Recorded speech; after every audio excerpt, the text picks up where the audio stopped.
Halo sobat semua, baik yang ada di dunia nyata maupun di dunia tak kasat mata.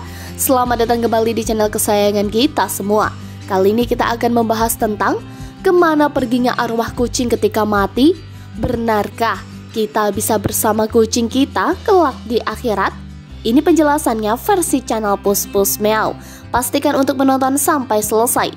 Jangan lupa untuk klik like, komen, dan subscribe channel Pus Pus Meow.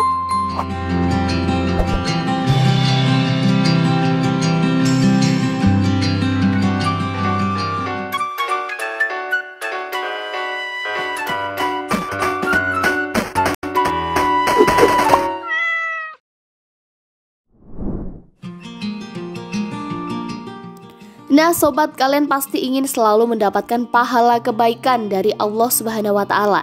Ya, ada banyak cara dalam melakukan kebaikan. Salah satunya adalah kepada hewan. Melakukan kebaikan kepada hewan bisa seperti memberinya makanan dan minuman. Begitu pula dengan kita yang menyayangi kucing. Itu sudah termasuk pahala kebaikan yang diberikan Allah kepada kita. Pada setiap yang mempunyai hati yang basah atau hewan, itu terdapat pahala dalam berbuat baik kepadanya. Hadis riwayat Al-Bukhari. Hadis di atas memberikan kita wawasan bahwa dengan kita berbuat baik kepada hewan, maka kita akan memperoleh pahala daripadanya. Maka tidak heran jika kita bisa menelaah secara harfiah dan mendalam banyak cara yang bisa kita lakukan dalam memperoleh pahala kebaikan.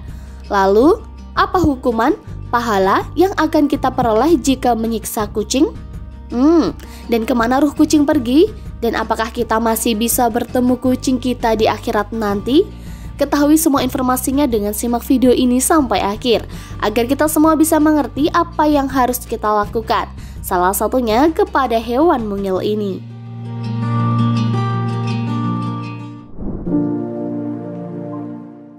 Nah sobat, sudah sering kita dengar dan ketahui bahwa kucing adalah hewan kesayangan Rasulullah. Rasul mempunyai kucing yang amat beliau sayang dan diberi nama Mueza. Ya, sebagai umat Rasulullah kita sepantasnya nih untuk bercermin dengan sifat beliau yang sudah penyayang binatang. Saat kita menyakiti kucing dengan sengaja, memukul, menendang, menyiram, bahkan banyak kita saksikan di televisi dan media-media sosial nih sob. Kucing dibantai, digorok, dan dicekoki minuman keras sampai mati. Dipotong kakinya karena alasan mencuri, dan dikebuki sampai mati karena alasan mengganggu aktivitas orang dengan meongan yang dikeluarkan. Waduh sob, mendengar ini apa yang kita rasakan? Terutama cat lovers? Miris, sedih ya sob. Mengapa ada manusia yang setega ini dengan binatang yang sejatinya hanya membutuhkan makanan dan minuman? Bukan butuh harga melimpah ataupun uang, emas, dan berlian. Hukuman orang yang menganiaya kucing, Rasulullah telah menegaskan dalam sabdanya bahwa ada wanita yang semasa hidupnya memelihara kucing, namun wanita tersebut tidak memberikan kucing makanan dan minuman. Bahkan wanita itu tidak mengizinkan kucingnya mencari makan sendiri. Wanita tersebut mengurung kucingnya sampai kelaparan. Seperti yang diriwayatkan Nisab dalam Imam Bukhari dari Ibnu Umar, Nabi Muhammad SAW bersabda, ada seorang perempuan yang masuk ke dalam neraka karena perkara seekor kucing. Kucing itu dia ikat sampai mati. Dia tidak memberinya makan, tidak pula membiarkannya lepas sehingga bisa mencari makan sendiri, sekalipun serangga-serangga di tanah. Lalu bagaimana sih Nabi Muhammad SAW mengetahui nasib perempuan ini? Ialah ketika beliau melakukan sholat kusuf. Allah Subhanahu wa Ta'ala kemudian memberikan penglihatan kepada beliau tentang surga dan neraka. Sahih Imam Bukhari meriwayatkan dari Asma binti Abu Bakar, Nabi Muhammad SAW suatu kali bersabda, neraka mendekat kepadaku sampai aku berkata, wahai Tuhan, apakah aku akan bersama mereka? Tiba-tiba muncul seorang perempuan dicakar seekor kucing. Aku pun bertanya, ada apa dengan perempuan ini? Mereka para malaikat menjawab, Perempuan itu mengurung kucing itu hingga mati kelaparan. Dia tidak memberinya makan ataupun membiarkannya makan. Nah sobat, begitulah siksa yang diperoleh wanita tersebut di akhirat. Memang kalau kita pikir itu adalah hal yang biasa, karena merawat kucing adalah ditaruh di kandang supaya tidak kabur. Namun hal biasa inilah yang dibenci oleh Allah, sebab sama saja kita menyiksa kucing. Na'udzubillah.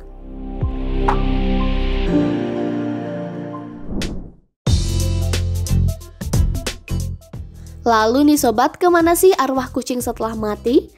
Nah sobat, hewan juga memiliki persamaan dengan manusia, yaitu mempunyai arwah. Tayangan ceramah Ustadz Adi Hidayat di Akhyar TV, hewan memang memiliki arwah, namun lebih tepatnya disebut ruh, karena arwah merupakan bentuk jamak dari ruh. Sedangkan mengenai hakikat ruh, yang mengetahuinya hanyalah Allah Subhanahu wa Ta'ala, sebagaimana tercantum dalam Al-Quran surat Al-Isra ayat 85. Ayat tersebut yang artinya, dan mereka bertanya kepadamu Muhammad tentang ruh. Katakanlah, ruh itu termasuk urusan Tuhanku, sedangkan kamu diberi pengetahuan hanya sedikit. Ya sobat, meskipun begitu Allah masih memberikan sedikit informasi yang dibutuhkan saja mengenai ruh. Ustadz Adi Hidayat menjelaskan bahwa ruh dimasukkan setelah diciptakannya jasad terlebih dahulu. Dalam proses penciptaan manusia, jasad diciptakan terlebih dahulu, kemudian ditiupkanlah ruh ke dalamnya. Setelah ruh ditiupkan, kemudian jasadnya menjadi hidup. Kemudian ruh yang masuk ke dalam jasad berubah namanya menjadi nafs. Sedangkan mengenai hewan, mereka juga memiliki ruh dan jasad. Namun, jasad yang dimiliki hewan dibedakan dengan jasad manusia. Karena itulah manusia disebut bashar, yakni makhluk yang punya kulit lembut dan halus serta penampilan baik. Perbedaan jasad manusia dan hewan telah disebutkan dalam surat At-Tin. Perbedaan tersebut ada dua. Pertama, manusia bisa bicara karena diberikan akal, sedangkan hewan tidak. Kedua, penampilan manusia lebih bagus daripada hewan karena sama-sama memiliki ruh dan jasad seperti manusia. Lalu, apakah arwah mereka setelah mati akan pergi ke neraka, surga, atau tempat lain nih sob? Seperti yang dijelaskan Ustadz Adi Hidayat mengatakan bahwa jawaban dari pertanyaan tersebut dikembalikan kepada Al-Quran. Dalam Al-Quran telah disebutkan bahwa yang tahu hakikat ruh hanyalah Allah Subhanahu wa Ta'ala. Sehingga manusia belum diberi pengetahuan secara detail tentang hal tersebut. Namun, Ustadz Adi Hidayat mengatakan bahwa nantinya ada hewan yang dihidupkan kembali di surga. Lalu, hewan apa namanya? Hal tersebut dirahasiakan oleh Allah dan nantinya akan ditunjukkan banyak keindahan surga yang tidak terasa di bumi. Masya Allah. Lalu benarkah kucing bisa membantu kita di akhirat? Dikisahkan sang sufi besar yang bernama Abu Bakar Al-Shibli.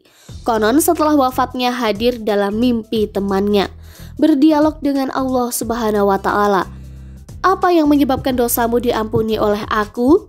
Tanya Allah Subhanahu wa Ta'ala pada Shibli. Sholat tepat pada waktunya. Jawab Shibli. Bukan, kata Allah Subhanahu wa Ta'ala menimpali. Zakat, puasa, dan hajiku yang menyebabkan dosaku diampuni. Lanjut Shibli. Bukan juga, cetus Allah Subhanahu wa Ta'ala. Kisah di atas dimonumentalkan oleh Syekh Nawawi Al-Bantani dalam kitab Syarah Nasyahi Al-Ibad. Benar dan tidak kisah ini dari sisi ilmiah bukan hal penting. Pelajaran dari kisah itulah sesungguhnya yang patut kita petik. Ya, oleh karena itulah sobat, kisah sufi di atas seharusnya menjadi ibrah atau pelajaran yang amat berharga bagi kita untuk membiasakan diri menanamkan kasih sayang yang bermanfaat kepada siapapun makhluk Allah. Dengan ibadah simbolis saja yang kita lakukan tanpa diimbangi dengan amal kemanusiaan, tidaklah Tuhan akan mengampuni dan meridhoi kita.